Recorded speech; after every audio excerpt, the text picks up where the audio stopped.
Miles Russell wasn't just another talented junior golfer. He was the player, the benchmark, a competitor whose dominance was built not on hype, but on relentless consistency. Week after week, tournament after tournament, he didn't just show up, he delivered.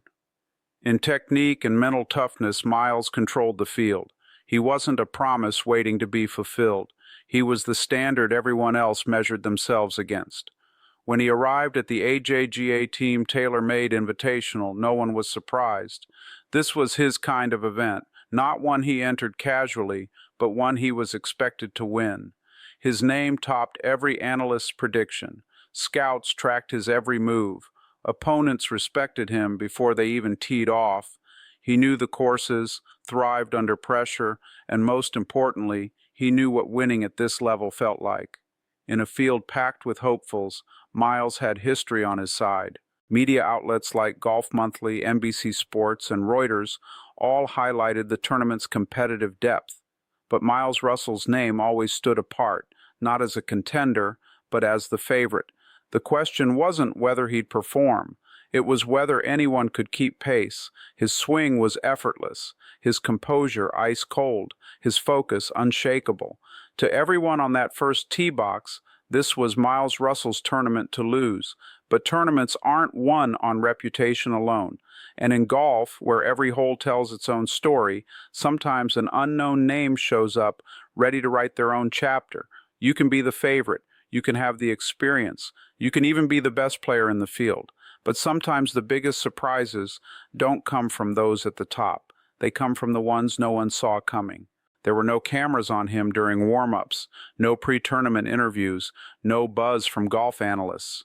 Charlie Woods entered the Team Tailor-Made Invitational ranked 606th in the AJGA standings. Not a dark horse, not a headline, just another name on the tee sheet. His registration barely made a ripple. No expectations, no noise. And that's exactly how the biggest surprises begin. Charlie had played at this level before, but never on a stage like this. In 5 previous AJGA events, he had posted one top 25 finish. Respectable, but not the kind of result that raises eyebrows. Every shot he took was measured against a mountain of comparisons, not to other juniors, but to his last name. Because when your name is Woods, you don't get to start at zero. Charlie played his opening holes with the calm of someone who had nothing to prove and everything to gain. No flashy moves, no dramatic reactions, just controlled, deliberate golf, hole after hole.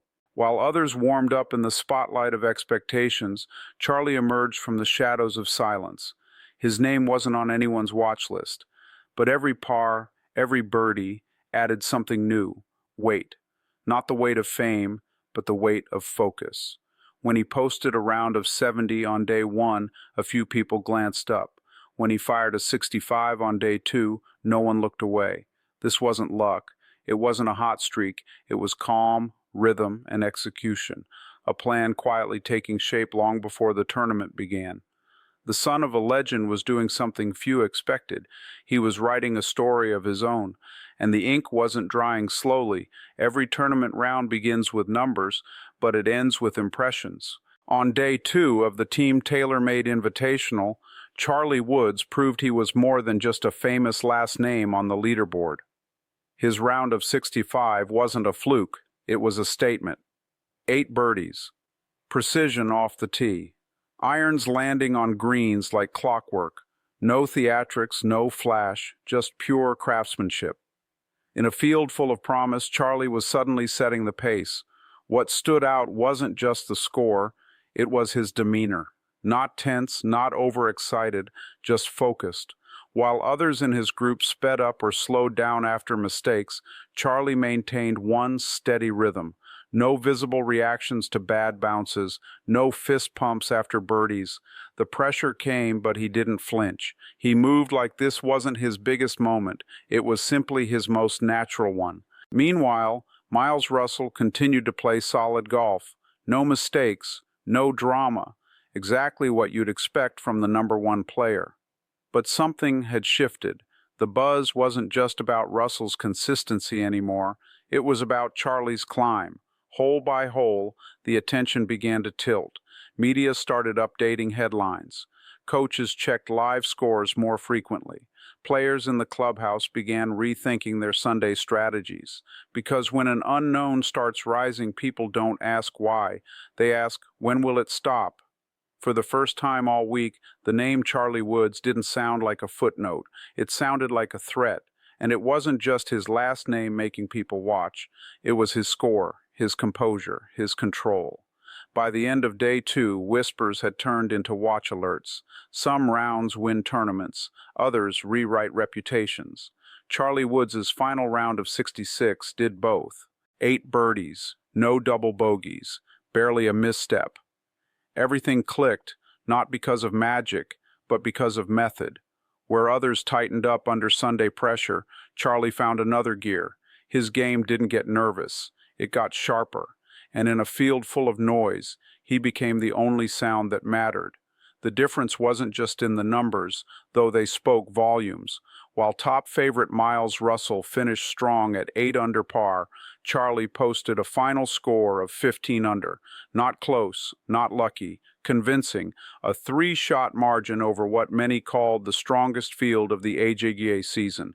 According to Reuters, it was a statement win, not a flash, not a fluke, a warning. What Charlie delivered that day wasn't a miracle round, it was control. Every shot looked rehearsed, no risky hero attempts, no tentative bailouts, just cold, clean execution.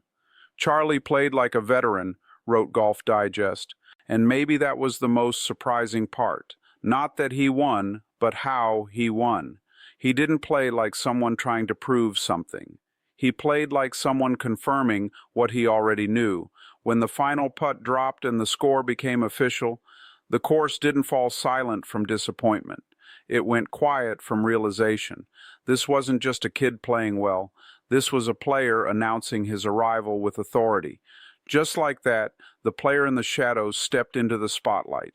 The score was final, but the real impact was just beginning. Within hours of Charlie Woods securing his victory at the Team TaylorMade Invitational, the golf world began to buzz differently. Sports Illustrated, the New York Post, Golf Digest, they weren't writing about Tiger's son anymore. They were writing about Charlie the competitor, the breakout, the threat. The narrative shifted almost instantly.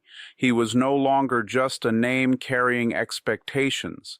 He was a name others would have to game plan around. On social media, coaches began sharing clips of his swing with words like composure, maturity, and precision, not potential or promise, words typically reserved for college stars or rising tour professionals. According to Golf Monthly, several NCAA programs openly wondered if they'd missed him on their recruiting radar. Charlie's reputation wasn't just growing, it had exploded. Fans followed suit. The conversation quickly evolved from cool to see him out there to how far can this kid actually go?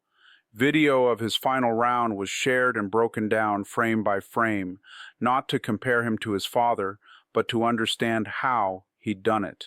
The tempo, the calm, the confidence. This wasn't a son riding on borrowed glory. This was a young player forcing his way into the conversation on his own merit. And that conversation didn't stop at the 18th green. What was once viewed simply as legacy was now seen as a legitimate threat. Charlie hadn't just played well, he'd started something, a story of his own, one that others were suddenly watching closely. He wasn't just the weekend surprise anymore. He had become a name players would start preparing for. This wasn't hype, it was happening. Some wins stay in the weekend they happen. This one didn't. Just days after his victory at the Team TaylorMade Invitational, Charlie Woods made a leap no one saw coming. According to Reuters, he rocketed from number 606 to number 14 in the AJGA rankings. One win, one performance, and the entire landscape of junior golf had been reshuffled, not just because of what he did, but because of what it meant. With his new ranking, Charlie earned automatic entry into the Junior Players Championship at TPC Sawgrass, a proving ground where junior elites meet future pros. The same fairways where his father once made history are now his to navigate, but this time it's not about shadows or legacy comparisons. This isn't about who his dad is, it's about what he's just begun. A name that once appeared as a footnote on the bag tag now stands alone on the leaderboard. At first, critics called it a flash, one weekend, one hot streak, but the numbers told a different story. 3 rounds under par, a calm, controlled finish, not a moment that felt like luck. This wasn't golf magic. This was method, technical, deliberate, repeatable. And if you can do that at 15, it's not a peak, it's a foundation. What began as another expected confirmation of Miles Russell's dominance ended with something far more significant. There is no longer one clear king in junior golf. The hierarchy is open, the balance of power has shifted, and at the top of that new order sits a name no one can afford to ignore. Just like that, the question changed from, can he hang, to, can anyone stop him? Charlie made sure no one could ever say, just Tiger's kid again. Coming into the tournament ranked 606th, Charlie wasn't even on the radar of most junior golf analysts. He wasn't the favorite, he wasn't the headline, he was just another name on the tee sheet. 3 days later, his name was the only one anyone was talking about, because what he didn't whisper potential, it screamed proof. The numbers alone were staggering, a 15 under par total, including a closing 66 that featured 8 birdies. But it wasn't just the scorecard that stunned the golf world, it was who he beat and how he beat them. The field included 4 of the top 5 junior golfers in the country, including Miles Russell, the undisputed number 1. Charlie didn't edge him out. He didn't simply survive the pressure. He dominated the field, finishing 3 strokes clear in one of the most competitive junior events of the year. It wasn't a fluke, it wasn't magic, it was a methodical dismantling. ESPN and Golf Digest quickly picked up the story, but even their headlines couldn't fully capture the shift, because this wasn't just a breakout performance, it was a reintroduction. For the first time, fans, coaches, and fellow players began referring to him not as Tiger's son, but as a serious standalone title contender. And for the top juniors who had grown accustomed to hearing the name Woods with nostalgia, it suddenly became a real-time threat. The legacy had returned, but this time it had its own swing, its own stride, its own story. There's a difference between playing well and playing with presence. Charlie had both. He didn't ride momentum, he created it. He didn't wait for mistakes, he forced them. Every hole was a statement. Every birdie was a message. He was no longer waiting for his name to be called, he was taking it. And as the dust settled at Streamsong, one thing became crystal clear. Junior golf had a new reality, and his name was Charlie Woods. This wasn't the end. This was the beginning. This wasn't the coach. This was the father. He didn't arrive with fanfare. There was no press conference, no entourage, just a man in a golf cart, sunglasses on, sitting quietly near the ropes at Palm Beach Isles Country Club during the Florida Amateur Championship. But make no mistake, when Tiger Woods showed up, the energy shifted. Fans whispered, cameras crept closer. But Tiger wasn't there for the spotlight. He was there for something far more personal, something even more powerful. He was there to watch his son stand alone, and he couldn't look away. Observers noted something unusual about Tiger's body language that weekend. He wasn't analyzing swings or making calls from a practice screen. He wasn't scribbling notes or offering technical advice. He sat still, leaned forward slightly, elbows on his knees. Every shot Charlie took, Tiger followed, not with a coach's critical eye, but with a father's quiet reverence, because what he was witnessing wasn't just technical, it was transformational. According to Golf Monthly, Tiger's appearance was completely unexpected. He hadn't been seen publicly in weeks, still recovering from a torn Achilles that had kept him off the course. And yet there he was, not limping down fairways, but showing up when it mattered most. His presence wasn't promotional, it was paternal. As Sportskeeda put it, Tiger watched with pride, awe, and emotion. And when cameras caught that rare smile, You didn't see a champion. You saw a dad. Those close enough swore they saw him wipe his eyes. Maybe it was sweat. Maybe it was the sun. Or maybe it was something else entirely. When asked by a reporter after the round what he thought of Charlie's performance, Tiger kept it simple. Proud doesn't even begin to cover it. There were no long quotes, no public speeches. He let the moment speak for itself. And maybe that silence said more than any press statement ever could. This wasn't Tiger Woods scouting future greatness. This was Tiger Woods watching his own legacy unfold from the outside in. No swing thoughts, no media spin, just a front row seat to a performance that proved his son no longer needed to borrow his spotlight. Because that day, Tiger didn't cast the shadow. He stood in it and smiled.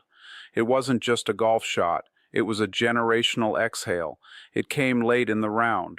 Not with fireworks or drama, but with something quieter, something final. Charlie Woods stood over a slippery birdie putt on the 18th green.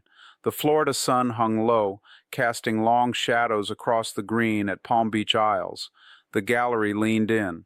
Charlie didn't blink.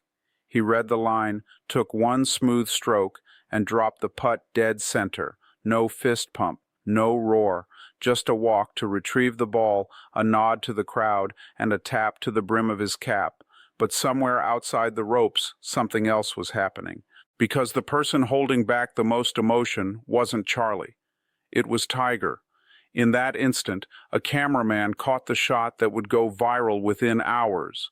Tiger Woods, seated near the green, biting the inside of his cheek, visibly misty-eyed. His sunglasses were off, his head slightly tilted. This wasn't a man reacting to a score. This was a father watching a door open, one he'd once kicked down himself. You could feel it. This wasn't just pride. It was release, relief. Maybe even redemption. Tiger's entire life has been built on control of his swing, his body, the media, his image. But in that moment, there was no control. There was only emotion. As the gallery clapped and Charlie walked off the green, Tiger stood just for a moment. One slow clap, one nod. A single tear rolled down his cheek, and he didn't wipe it. He let it fall. Because that tear didn't come from watching his son succeed. It came from watching him become. It's impossible not to compare. Tiger Woods at 16 was already being called the future of golf. Charlie's path has been quieter, more subtle, more scrutinized. But there, in that moment, under the same sky where Tiger once learned to win, Charlie showed something even rarer than talent. He showed poise, not born from pressure, but from purpose. And Tiger knew exactly what that meant. He wasn't watching a kid copy his swing anymore. He was watching an echo turn into a voice, watching a last name become a legacy in its own right. And for a man who has lived more history than most can imagine, this moment, this single simple putt, may have meant more than all the majors combined, because this time Tiger didn't write the story. He just turned the page. This wasn't about going viral. This was about going pro, someday soon. What Charlie Woods achieved at Streamsong wasn't a moment manufactured for Instagram. It wasn't a swing clip destined to make the rounds on sports pages with side-by-side comparisons to his dad. This wasn't about likes or legacy chasing. It was something far less flashy and far more meaningful. Earning respect, quietly, clinically, authentically. And in the world of golf, that kind of respect is rarer than raw talent. When Charlie walked off the course with a 3-stroke lead and a 15-under total, there was no over-the-top celebration, no club twirl, no need. The job was done. And unlike the early days when he'd finish T25 or outside the spotlight and still make headlines just for showing up, this time the attention didn't precede him. It followed him, not because he was Tiger's son, but because he was that good. He didn't inherit this win. He earned every blade of grass beneath it. Let's rewind for a second. Before Streamsong, Charlie had played in 5 AJGA events. His best result, a modest tie for 25th. Critics whispered, fans second-guessed. The pressure wasn't fair, but it was real. Is he just a name? They asked. Does he actually have it? These were the questions floating around locker rooms, online forums, even inside the ropes. And then came this performance. Not a response, a rebuttal. He didn't silence doubters with words. He drowned them in birdies. As multiple writers pointed out, this field wasn't soft. It was stacked with top-tier juniors, national champions, collegiate commits, elite recruits. Charlie beat them all, not with trick shots or hot streaks, but with discipline, focus, and terrifying calm under pressure. One stroke at a time, Charlie Woods proved he wasn't writing a name. He was building one.